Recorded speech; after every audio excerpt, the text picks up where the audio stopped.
¿Verdad? Falta lo de médula.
Buenas tardes con todos. Buenas tardes, doctor. Buenas tardes, doctor. Bien. Ok. A ver, por favor, atención a la lista. Carpio Suárez. Presente, buenas tardes. Gracias. Castillejo, cuentas. Buenas tardes, doctor presente. Buenas tardes, gracias. Lee Ávalo. Buenas tardes, presente, doctor. Buenas tardes, gracias. Macharé Guapaya. Presente, doctor. Buenas tardes. Buenas tardes. Pacocha Vargas. Pacocha Vargas.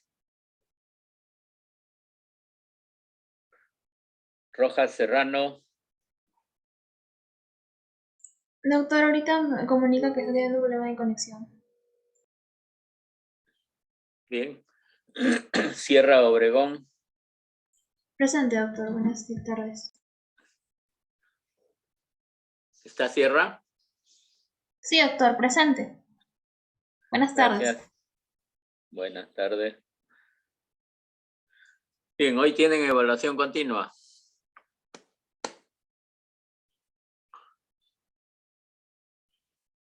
Sobre todo lo que se ha hecho, incluido seminarios, dicen.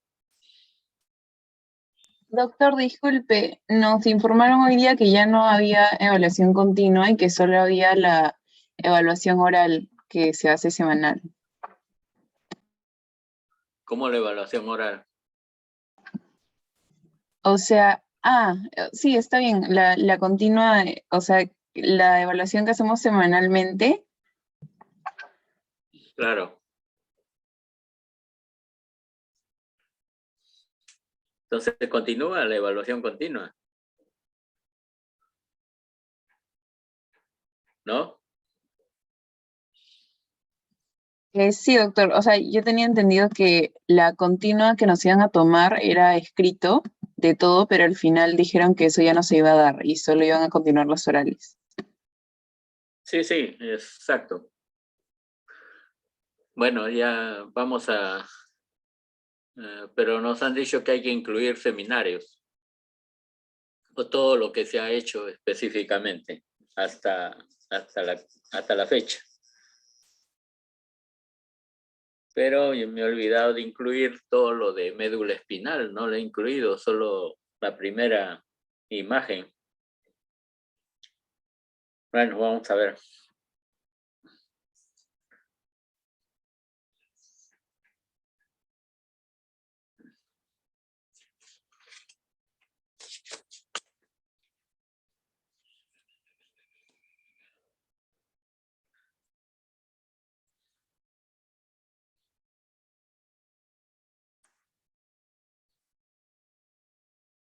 Carpio Suárez, ¿lista? Sí, profesor. Ya, ok.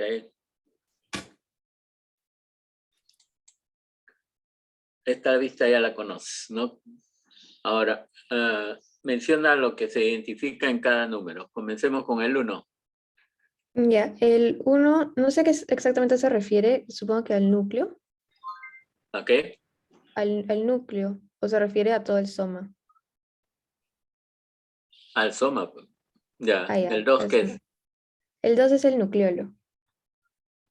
Nucleolo. ¿Y el 3? El 3, el núcleo. Ya, célula. La célula es una neurona. Así es, neurona. Bien, el 4, ¿a qué corresponde? Serían las prolongaciones. ¿Cuál de ellas? Bueno, en este caso, como son varias, serían las dendritas. Ya. Y la 5. La 5 estaría señalando los corpúsculos de Nissl, que son cúmulos de retículo endoplasmático rugoso. Ya, retículo endoplásmico rugoso, que son los corpúsculos de Nils. ¿Y el 6? El soma. El soma o cuerpo neural. Toma, así es. ¿Y el 7? El citoesqueleto de las prolongaciones. Muy bien. Ok, ahora, explícame brevemente el desarrollo del tubo neural. Ya, el tubo neural empieza a desarrollarse en la semana 3 de vida embrionaria. Básicamente el proceso es que la notocorda va a inducir al ectodermo superficial a engrosarse y este engrosamiento va a formar la placa neural. A partir de este se va a empezar a formar un surco neural y los pliegues neurales que se van a formar se van a empezar a fusionar para formar este tubo neural. Posteriormente, el tubo neural va a dar lugar a lo que es el sistema nervioso central, que es el encéfalo y la médula espinal. Correcto. La tercera pregunta, ¿qué es un síndrome infeccioso? Ya, un síndrome infeccioso es, como su nombre le indica, causado por una infección que puede ser de diferentes etiologías, por ejemplo, viral o bacteriana, parasitaria, entre otros. Uno de los síndromes infecciosos más comunes, digamos, a nivel del sistema nervioso central es la la meningitis, perdón, que es una infección que hay de las meninges, cuyos agentes etiológicos más comunes son la bacteria Neisseria meningitidis y el Streptococcus pneumoniae. Bien. ¿Qué diferencia hay entre síndrome y enfermedad? Un síndrome es un conjunto de síntomas y signos, y mientras que una enfermedad es causada por una sola etiología. Eso es lo que entiendo. Ya, entonces en el síndrome lo que podemos, en el ejemplo que has dado, hablaríamos de un síndrome meningio. Ujú. Y cuando mencionas que es un meningococo el que lo ocasiona, ahí Enfermedad sería. ahí sería enfermedad, ¿no es cierto? Ujú. Ok, muy bien. Entonces hay que tener siempre en cuenta esas dos diferenciaciones. Síndrome es todo lo que involucra también signos y síntomas, ¿no? Pero no hay un agente infeccioso definido o un agente que ocasione esa enfermedad, ¿no es cierto? Por eso el síndrome solo se va a manifestar de acuerdo a los signos y síntomas que abarca un determinado órgano. ¿Okay? En cambio, ya indicas que es una enfermedad porque hay un agente causal definido. Bien. Y la última, menciona una patología asociada a neurotransmisores. Ya, una patología asociada a neurotransmisores es, por ejemplo, el Parkinson, en el que ocurre una degradación en la zona negra. Y el neurotransmisor en este caso afectado sería la dopamina, lo que va a generar posteriormente los síntomas clásicos del Parkinson, como son los temblores involuntarios. Muy bien. Carpio, ¿no? Sí, sí, doctor.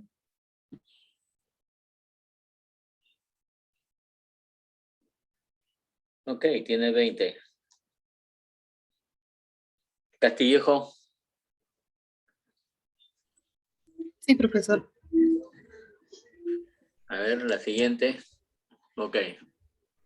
¿Qué estructuras señalan los números que se han incluido acá en esta imagen? La número 1, Bien. por ejemplo. Ya, bueno, primero esta es una micrografía, un corte histológico con una tinción de Golgi, ¿no? Con una argéntica de plata. Con respecto a la 1, estaríamos viendo lo que vendría a ser, como mencionaba, la tinción, nos va a permitir ver los organelos o al aparato de Golgi, que vendría a ser la número 1. La número 2, que vendría a ser la membrana, o también llamado perineuro, la membrana celular de esta neurona, y con respecto al 3 estaríamos viendo el núcleo, específicamente el nucleolo. Ya, ok, muy bien. La segunda pregunta, ¿qué es sinapsis y qué tipos de sinapsis conoces? Ya, bien, la sinapsis es un tipo de comunicación especial que va a ocurrir, que puede ocurrir entre neuronas, como también puede ocurrir entre una neurona y un músculo. En este caso, una sinapsis entonces vendría a ser una continuación de la comunicación que va a tener mediadores, en este caso, tanto neurotransmisores como también los receptores, en el caso de una sinapsis de tipo química, y en el caso de una sinapsis de tipo eléctrica, los que van a encontrarse presentes van a ser unas uniones de forma de canal, que son las uniones de tipo gap, que van a permitir la conexión entre ambas membranas y por tanto generar una corriente de tipo eléctrica y una continuación de esta misma corriente por potenciales de acción. Entonces, con respecto a la pregunta de qué tipos, estaríamos haciendo mención de sinapsis de tipo química, como también de tipo eléctrica. Y esta va a variar dependiendo de los agentes que participan, como mencionaba, los neurotransmisores y los receptores, que se van a, en este caso los neurotransmisores son liberados por las neuronas presinápticas y los receptores van a estar en las postsinápticas, y en el caso de las eléctricas van a haber uniones de tipo GAP. Muy bien. De acuerdo. Ahora, la 3 ya la escuchaste seguro. Diferencia entre síndrome y enfermedad. Mencione un ejemplo. Claro, en este caso el síndrome, como había mencionado, es un conjunto de la sintomatología y de los signos que van a encontrarse presentes y que van a estar asociados, en este caso, con, por ejemplo, con síndromes de tipo infeccioso, ¿no? Que son, por ejemplo, la meningitis, ¿no? Que estos son conjuntos de manifestaciones que el paciente va a presentar. Y en el caso de la enfermedad, estaríamos hablando de de la consecuencia de una alteración. En este caso puede ser por agentes etiológicos como bacterias, virus, parásitos, que van a generar el desarrollo de una alteración que va a ser consecuente y por tanto va a generar el desarrollo de una enfermedad. Un ejemplo podría ser, no sé si podría repetir el mismo, pero también hay meningitis que van a ser ocasionadas por la tuberculosis. En este caso, por la Mycobacterium tuberculosis, esta Mycobacterium va a generar una alteración a nivel del tejido nervioso y va a ocasionar principalmente la formación de determinados granulomas que en conjunto van a generar un incremento de la presión de líquido cefalorraquídeo.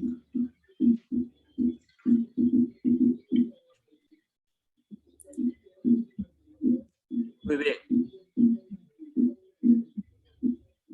Y la última, ¿cómo diferencias la neurona de las glías? Ya, bueno, primero las neuronas y las glías van a encontrarse presentes en el tejido nervioso. Las neuronas tienen capacidad de generar potenciales de acción y generar, por tanto, procesos denominados sinapsis, a diferencia de las glías, que principalmente van a encontrarse presentes debido a que van a aportar nutrición, como también pueden aportar soporte a estas neuronas. Si hablamos de las glías, van a haber distintos tipos de células, ¿no? En este caso encontramos a los astrocitos, que van a generar además de soporte y nutrición, porque van a encontrarse adosados a los capilares. Si hablamos de los oligodendrocitos, estos van a generar, van a producir las vainas de mielina, que van a potenciar la velocidad de sinapsis o la velocidad de transmisión de los impulsos. También tenemos a la microglia, que es un tipo de neurona, perdón, es un tipo de célula con capacidad fagocítica y por tanto va a participar también como una función de defensa. Y también hacer mención de los ependimocitos. Estas células se van a encontrar principalmente como epitelio de algunas estructuras, como por ejemplo los ventrículos y el canal ependimario.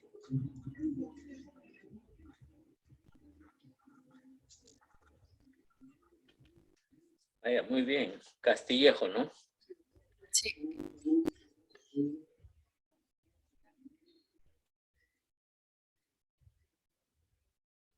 Igual, 20, igual que tu compañera. Líávalo. Sí, doctor. Líávalo. Ok. A ver.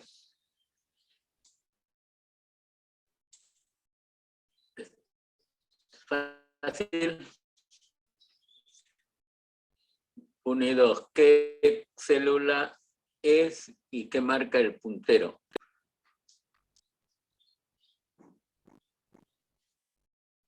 Bueno, estamos observando una neurona y específicamente lo que está señalando el puntero es un corpúsculo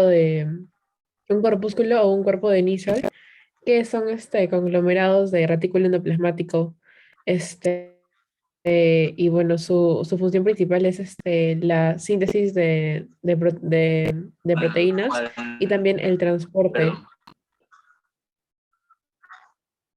¿Sí, doctor? ¿cuál de los dos retículos endoplásmicos? ¿Cuál? Eh, ¿Cuál de los dos retículos el rugoso, endoplásmicos? el rugoso, el rugoso, retículo ok. endoplasmático rugoso. Ya. ¿Qué otras células hay alrededor de esa neurona?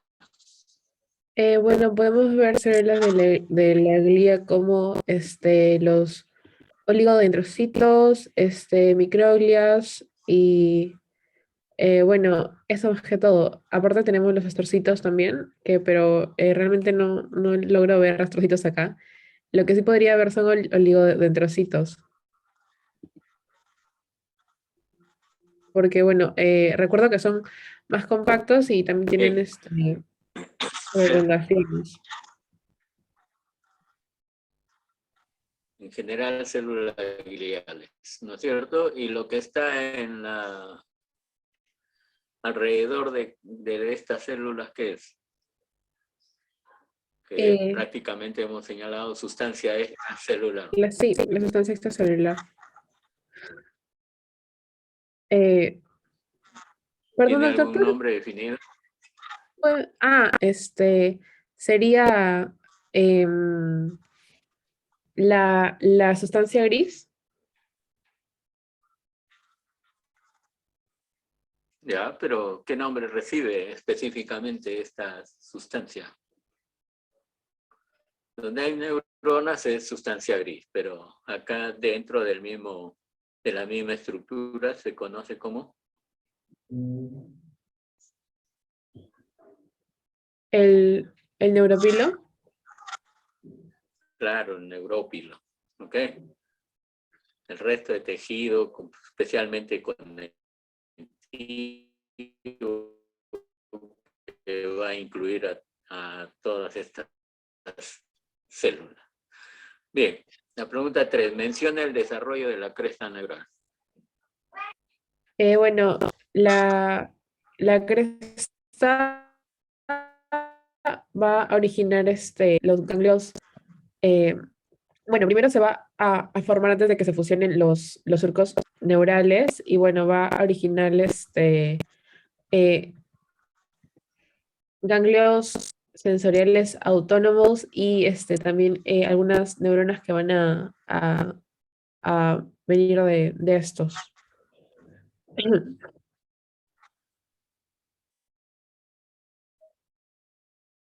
¿Sí?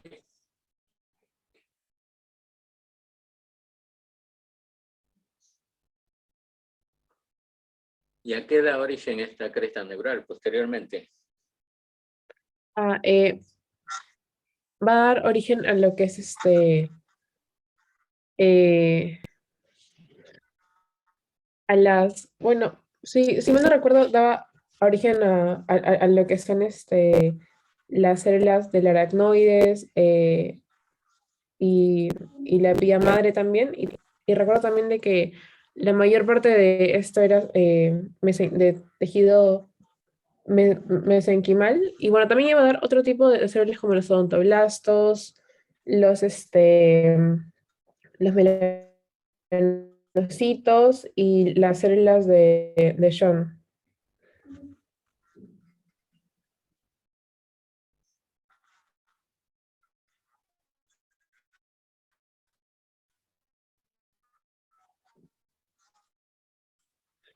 Asociada a neurotransmisores.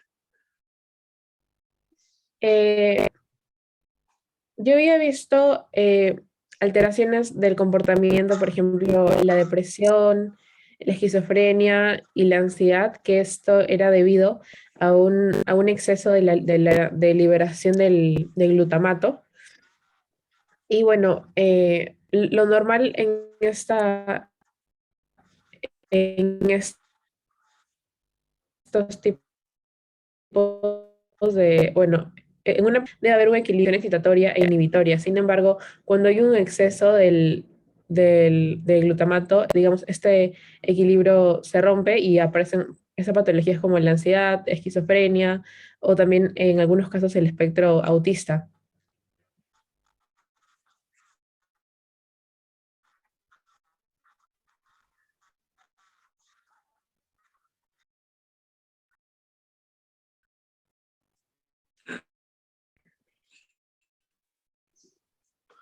Bien, entonces.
Disculpen, nos salimos de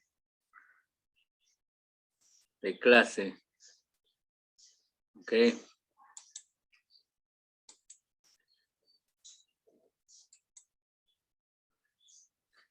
Bien. Macharé. Sí, doctor. Ok. A ver, ¿qué te toca? Ah, ¿Qué me toca, doctor? ¿ya la has visto esta o no? ¿Qué Está marca ya. exactamente los punteros? ¿Eh? Ok. Me parece que estamos viendo estamos viendo neuronas pseudomonopolares. Podríamos estar en el órgano del ganglio nervioso. Y Ya. lo que está señalando el puntero exactamente serían los gránulos de lipofucsina, que supuestamente, o sea, la teoría de estos es que van a haber más gránulos de lipofucsina a medida que la persona envejezca. Ok. Muy bien. Ahora, la segunda pregunta. Menciona el desarrollo del tubo neural. Ya Sí, las bueno, como, compañeras- Sí. A ver, perdón. tus compañeras ya han mencionado algo. Ahora, dime cuál Sí, es. sí, bueno, en el seminario hablamos acerca de este proceso de gastrulación que van a dar las tres capas germinales, tanto el endodermo, el mesodermo y el ectodermo. La gastrulación se iniciaba a los 15 días, pero el proceso del desarrollo del tubo neural en sí se iniciaba a la tercera semana del feto. Y en este caso, el ectodermo, o sea, el tubo neural en sí va a derivar del ectodermo y asimismo se va a dar el desarrollo de la notocorda y del mesodermo precordal. El tubo neural en sí va a dar el sistema nervioso central, como sabemos, y en el caso de la cresta neural va a dar el sistema nervioso periférico sobre todo. Y bueno, del tubo neural van a derivar diferentes componentes del sistema nervioso como la glándula pineal, la neurohipófisis, el epéndimo o el conducto ependimario, entre otros, ¿no? Y bueno, los derivados de estos.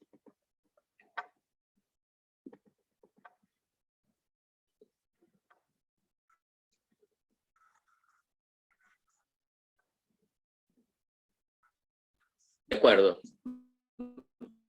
Me has dicho en la tercera semana fetal. Sí. Al inicio de la tercera semana. Oh, perdón, no, fetal no, era embrionaria.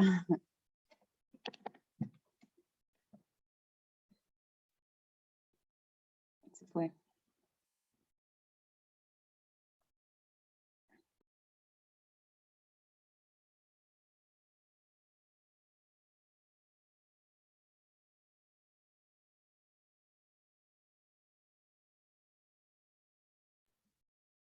Doctor, ¿me escucha?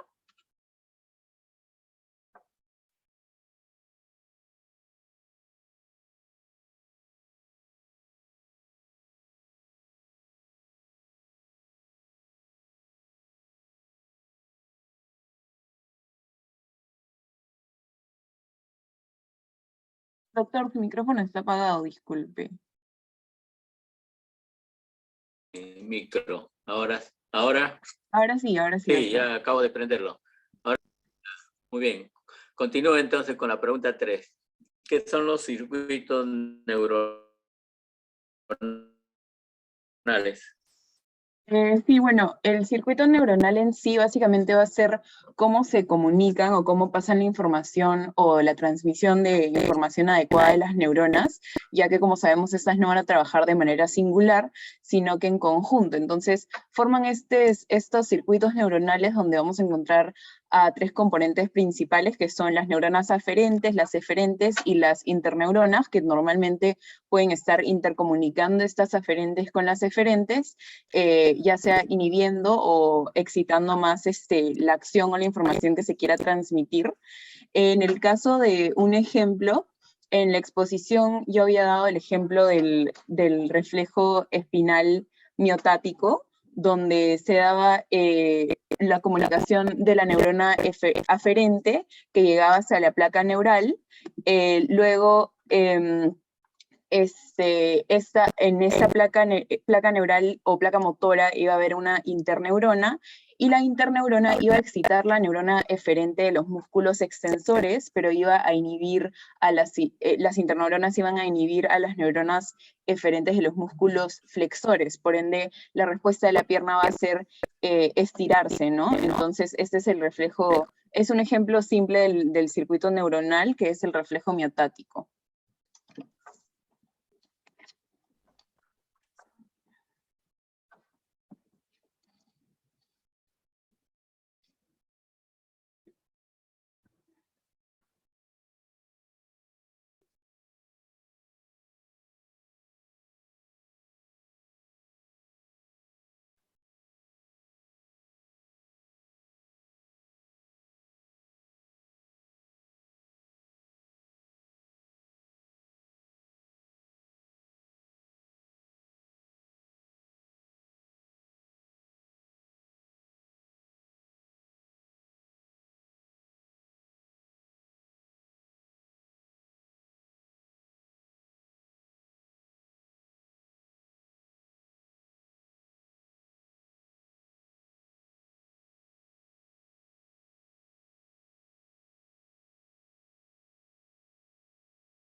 Doctor, disculpe.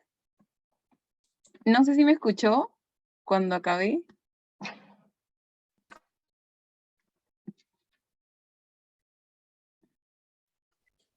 Sí, sí. Me parece que Solo faltaba una que pregunta. se está yendo otra vez Sí, doctor, se le escucha un poco entrecortado.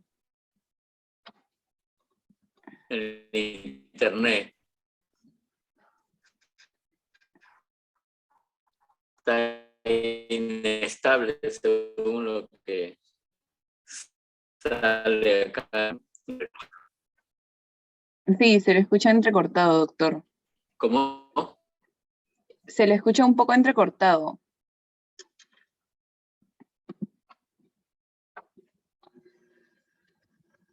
Doctor, ¿me escucha?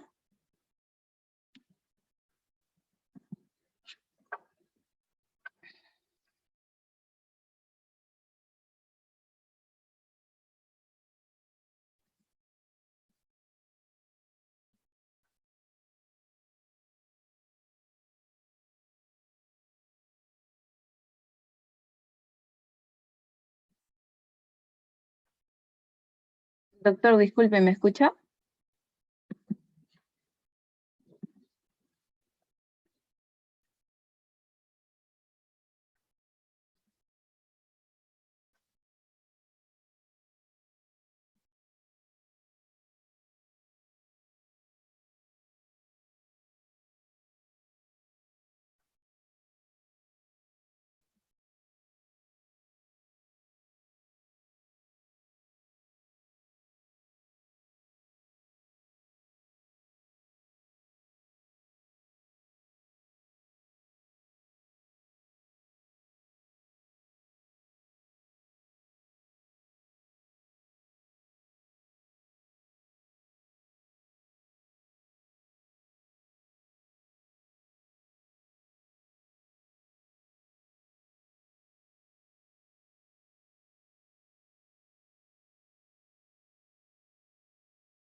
Doctor, disculpe, ¿está?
Bien, ¿me escuchan? Ahora sí, doctor. Bien, la última pregunta. Mencione 2 patologías asociadas a neurotransmisores. Sí, bueno, en cuanto a los neurotransmisores, algunos de ellos podrían ser, o bueno, las patologías que voy a hablar podrían ser la acetilcolina, el GABA, el glutamato. Entonces, por ejemplo, en el caso de la enfermedad neurodegenerativa del Alzheimer, aquí se ve una reducción de los niveles de acetilcolina y por ende una deficiencia en estos circuitos neuronales en los que están involucrados la acetilcolina.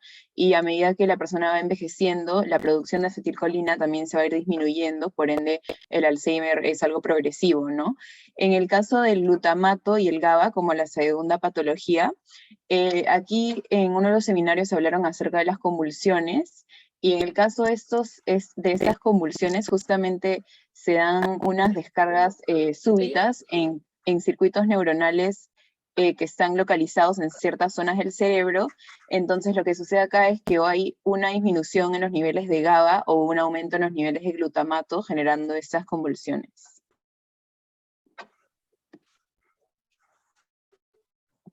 Eso sería, doctor.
Bien, gracias, Macharé. Sí, doctor, gracias. Igual que tus compañeros o tus compañeras. A ver, Pacocha.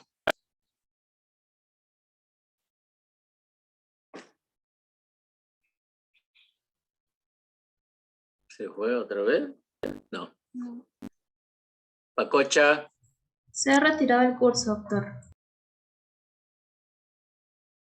¿Sí? Ok, gracias. Rojas Serrano. ¿Llegó? Sí, doctor. Buenas tardes. A ver, ¿qué te toca? Bien, ¿qué células se muestran en esta microfotografía? Bueno, ¿Y en ahí qué órgano? podemos observar a las células de Betz. Vemos que son neuronas piramidales por su forma y vemos sus prolongaciones, ¿no? Como se forman ahí las flechitas azules, tendríamos lo que serían sus axones, los cuales van a formarse a partir de un A ver, cono axonal. se te ¿Qué células son? Neuronas de Betz.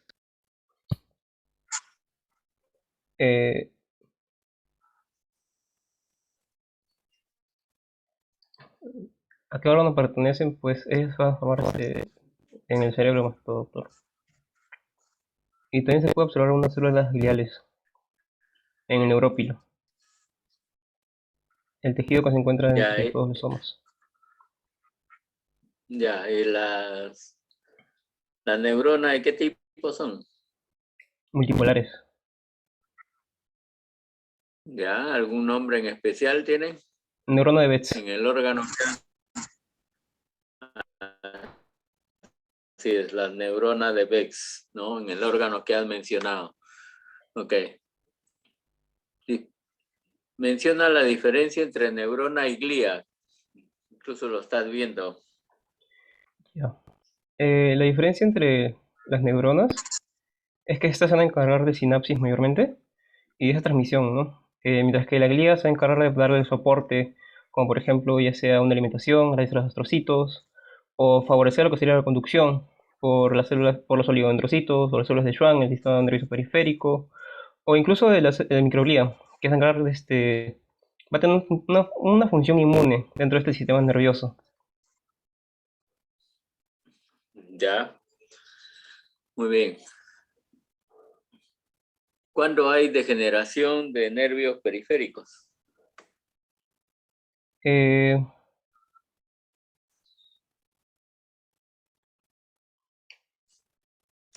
Degeneración de nervios periféricos. Mm,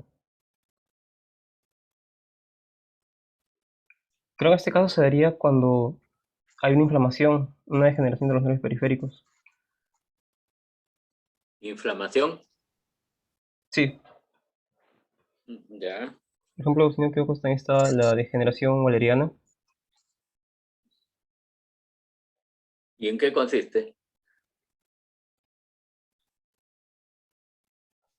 Mm, Ya que lo has mencionado, ¿en qué consiste esa degeneración?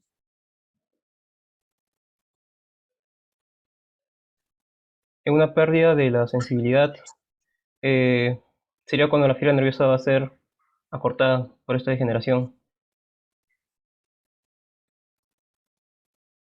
¿Y la causa?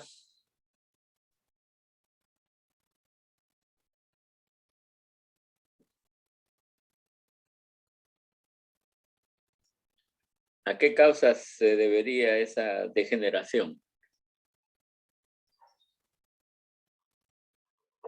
Pueden ser una neoplasia, que ¿Una puede qué? comprimir, una neoplasia, ¿Por qué? que puede comprimir este nervio, perdiendo así su sensibilidad, Ya, o una inflamación. ok. Ujú.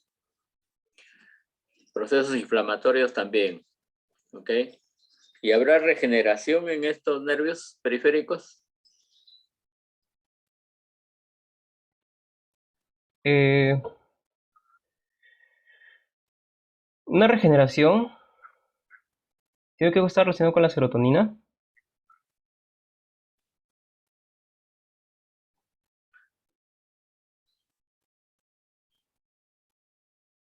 ¿Relacionado a qué? También con las células de Schwann, mayormente en las vainas de mielina y factores de crecimiento, están relacionados con la regeneración de nervios periféricos. Muy bien, entonces,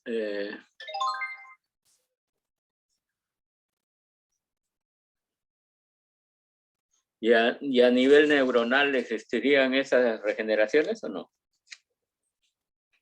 No, a nivel neuronal no. Bien. ¿En qué casos se puede regenerar un nervio? Eh, en casos de lesiones, como hemos mencionado, ¿no? Como una neoplasia eh, o inflamación. Neoplasia en lesiones que no sean tan severas tampoco. por ejemplo, a nivel de médula espinal, ¿no es cierto?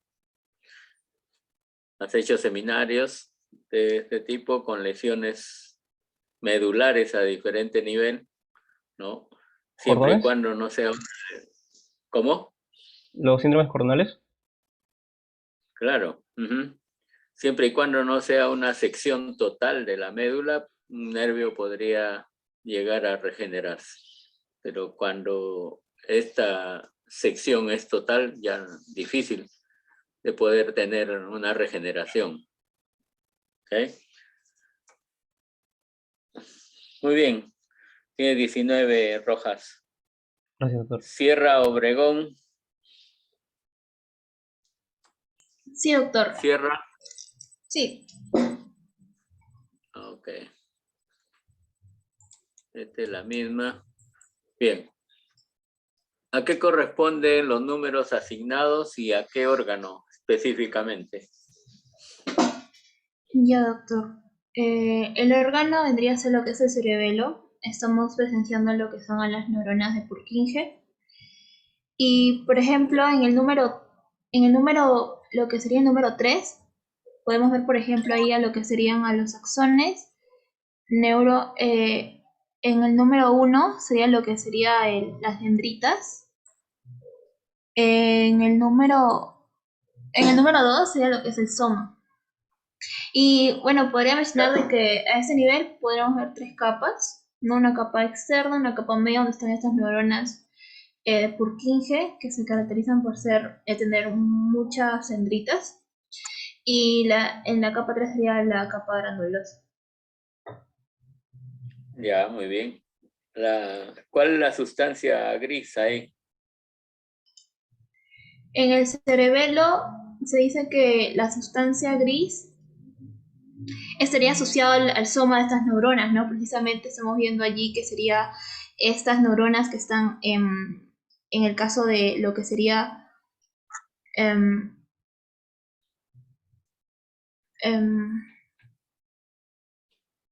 sería en la parte central, ¿no? De ese cerebelo. ¿Segura que está en la parte central del cerebelo?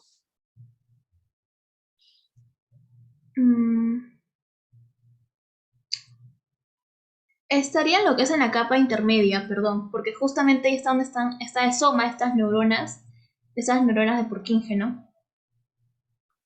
Ya, y esta granulosa que has dicho no Esas, pertenece a la sustancia gris.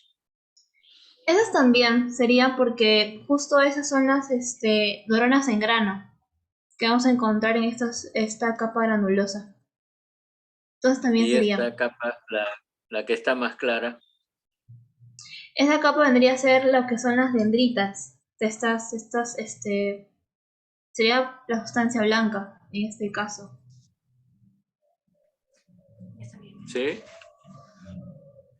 ¿No es la molecular?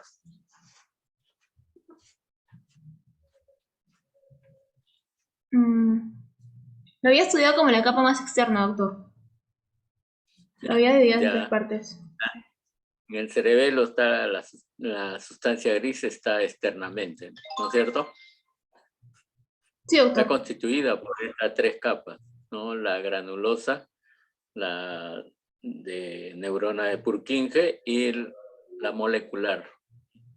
¿Ok? Entonces, bien. ¿Qué tipo de neuronas son estas neuronas de Purkinje? Son neuronas multipolares.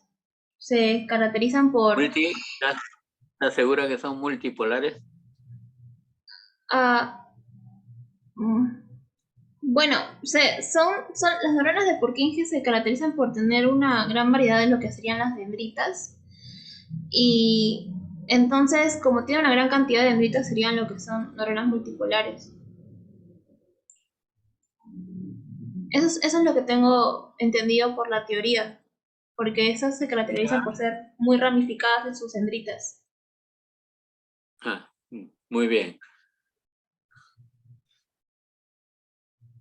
Menciona 2 alteraciones del desarrollo del sistema nervioso. Ya, por ejemplo está lo que es la craneorraquisquisis, que es cuando no se cierra completamente el tubo neural, ni el neuroporo anterior, y el neuroporo posterior.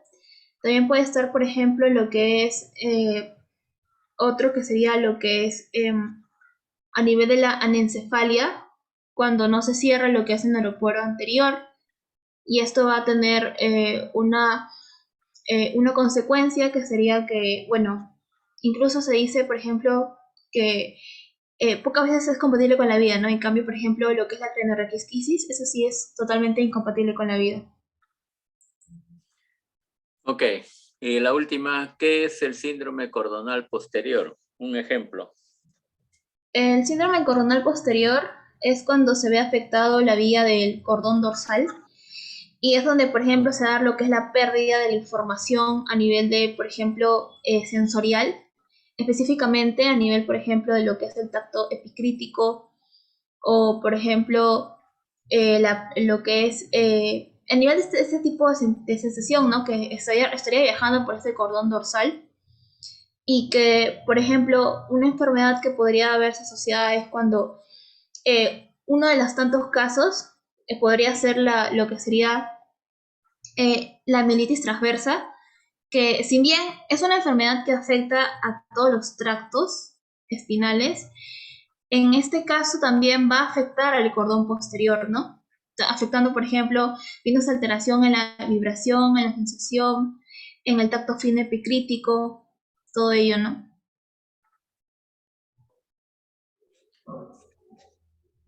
Muy bien, Sierra. Bueno, se han preparado bien y recuerdan bien los seminarios. Gracias. Vamos a pasar al link de la doctora, ¿no? Para poder hacer la práctica que corresponde a hoy día. Ok, muchas gracias. Han estado excelentes. Bien.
No, estoy entrando a otro link. Porque de la explicación de la lámina. Sí. No, no, me está resultando trabajoso incluso ingresar porque ahora voy a entrar a esto y me va a salir de que tengo que apagar mi link para poder entrar. Otra vez. Ajá.